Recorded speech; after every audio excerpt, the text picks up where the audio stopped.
Hi, welcome to the Apartment Rouge. You have found the channel here on YouTube where I do what I call mini readings, which is usually just one poem. Sometimes my work, sometimes that of others, and it is for that reason that I have never monetized this channel.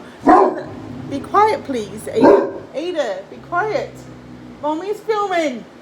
Be quiet. Sorry about that. She's just decided to get barky, and this is like my third video that I've made today. Maybe that's why, because I've been filming for so long. Anyway, this is the channel where I do what I call mini readings, and I like to keep this channel non-monetized so that I can share poetry from all over the world and not just my own work, right? Share the joy of poetry from all over the world. That is the goal of this channel. If you go back through, there's almost 100 videos now. There may be 100 or more now. I've kind of lost count. Find a poem that you like. If you find a poem that you like, I encourage you to go back and read it in its original language. Because as we all know, a poem translated into another language is going to lose something in the translated language. It can't be helped. It might gain something too, but in any case, it's not going to be the same. And that can't be helped. It's just the nature of poetry. So if you are able to read the original language, I encourage you to find that poem in its original language and enjoy the original poem as well as the translated version that I read.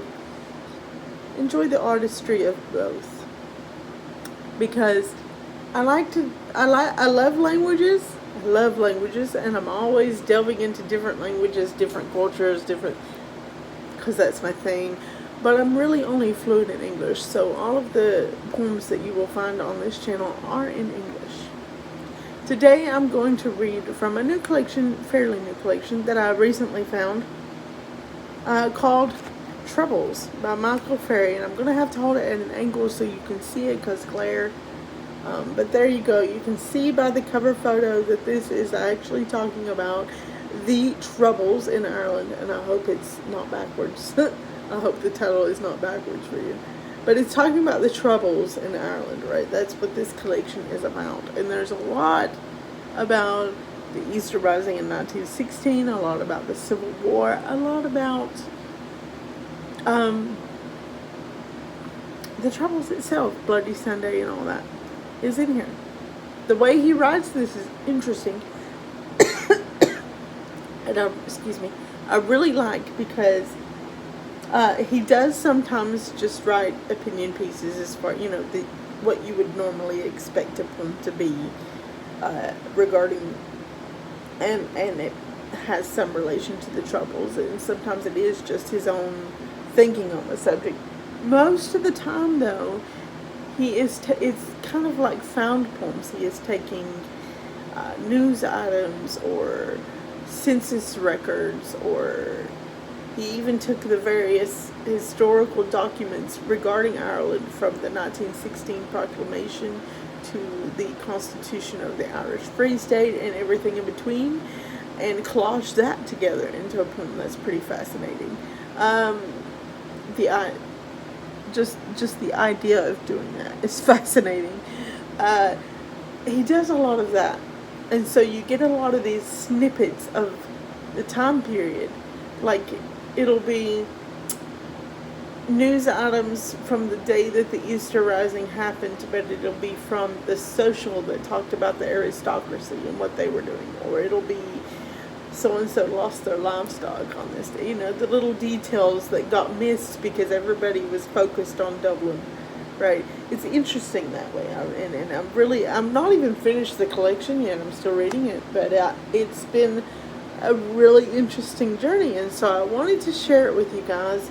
I don't think it's on Amazon or anything. At least I couldn't find it there. I had to order it from the press that printed it, okay, which is Rival Press in Limerick, Ireland, and it came out in 2020. Yeah, I knew it was a fairly new one. I just happened to run across a post about it on Instagram, and I was like, oh, I want to read that. That sounds so interesting, and it turns out it is. Very strong, though. Very direct. Very direct. Usually poetry takes things kind of sideways one of my definitions for poetry is fictionalized truth. Poetry is fictionalized truth. Not this collection. Not this collection. This collection is very, very direct, very straightforward. Even when it's a poem where he's talking about his own feelings regarding a subject having to do with this whole aspect of Irish history, very direct. He doesn't beat around the bush. So that's different too. That's different too.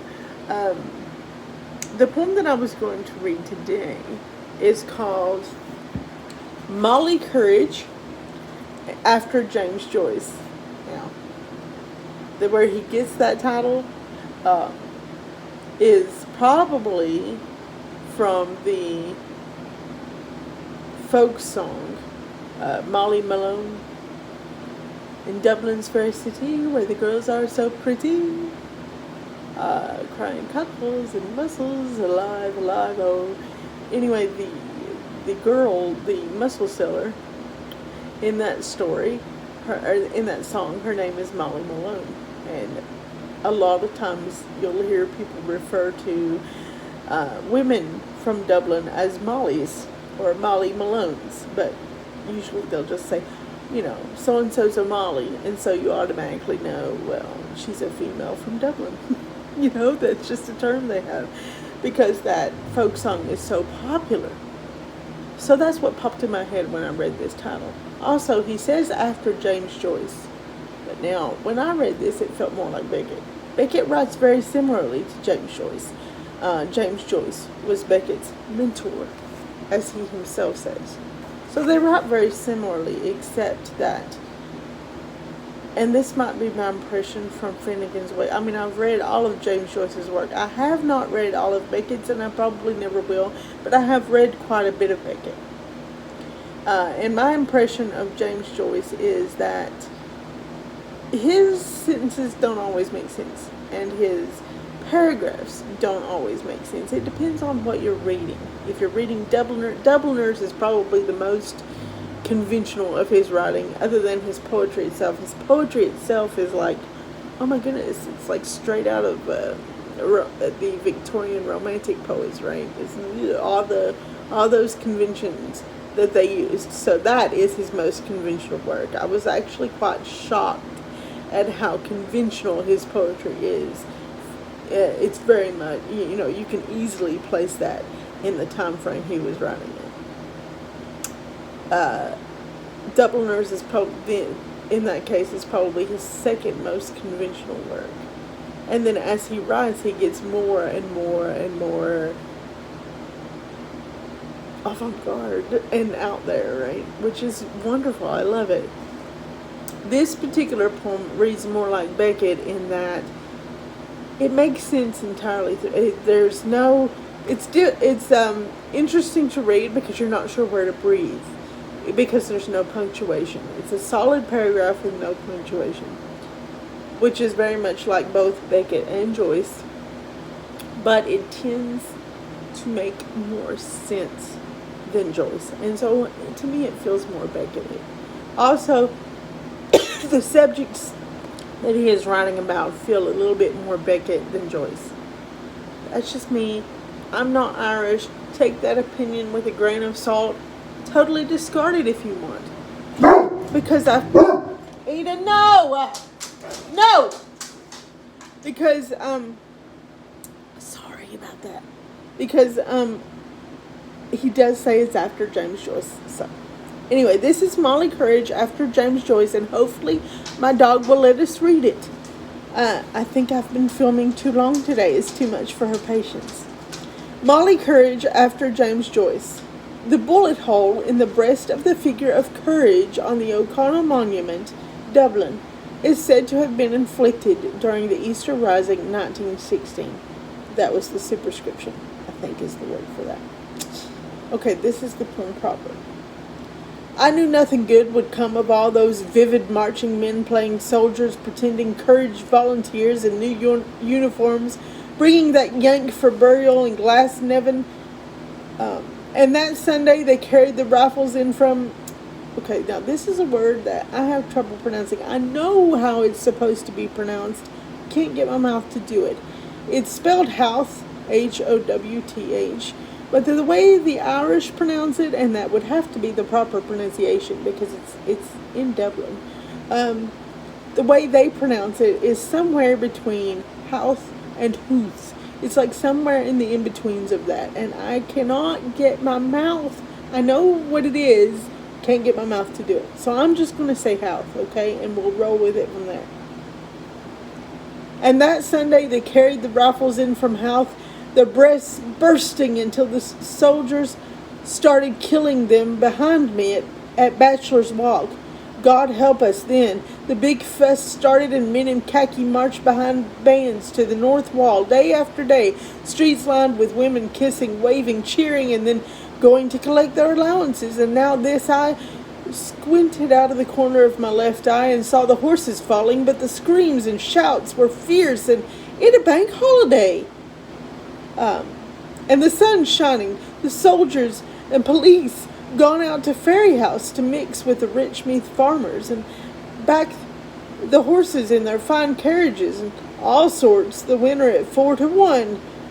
All sorts being capitalized, so it's the name of the horse that won the race. And all sorts, the winner at 4-1. I knew this gang was different, and there's the big gunboat in the Liffey and field guns at Trinity College doing to Dublin what the Germans did to Belgian cities, referring to World War I, of course.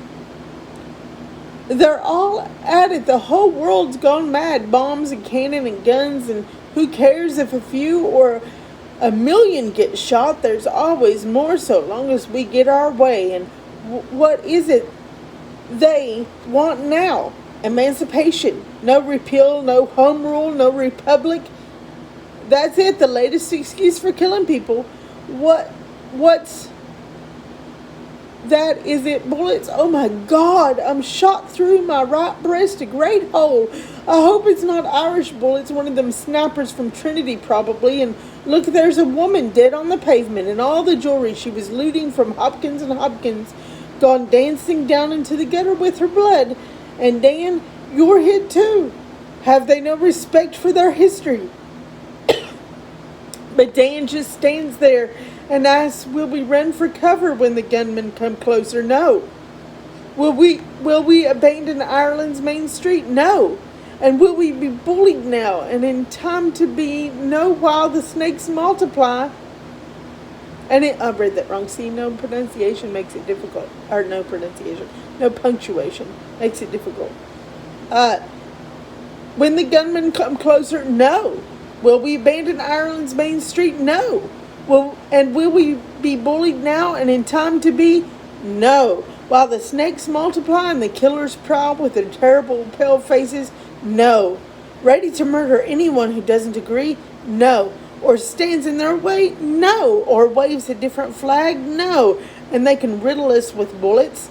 And we will never give in? No. To the gunmen? No. And the bulletmen? No. And the bombmen? No. And no, I said no, we won't. No. I wish I could read that properly because I feel like the way it's written, you're supposed to build up to that great emotional no at the end, which I tried to do, but I kept running out of air. And then I had coughed. And sometimes I got the intonation all wrong because no punctuation. I feel like I did a terrible job with that. I'm sorry, Michael Farry. I didn't mean to butcher your work. But anyway, if you're interested, you can find that in his book called The Troubles that came out in 2020. You can get it from, let me read it so that I don't get it wrong. You can get it from Revival Press. So feel free to Google that and find the book if you're interested in that. It's really an interesting book. It really is. So that's our poem for today. And like I said, you can subscribe so that, because I don't upload on a schedule, I do not upload on a schedule, and that way you will know when I upload and you won't miss a poem, and you can go back and find other poems that you like. I'm really trying to make this a haven for world poetry to share the joy for everybody. Thank you for joining me here in my living room in the apartment rouge. I hope you enjoyed that with the dog barking and everything. I'm so sorry. Don't a dog go hunt you till we meet again.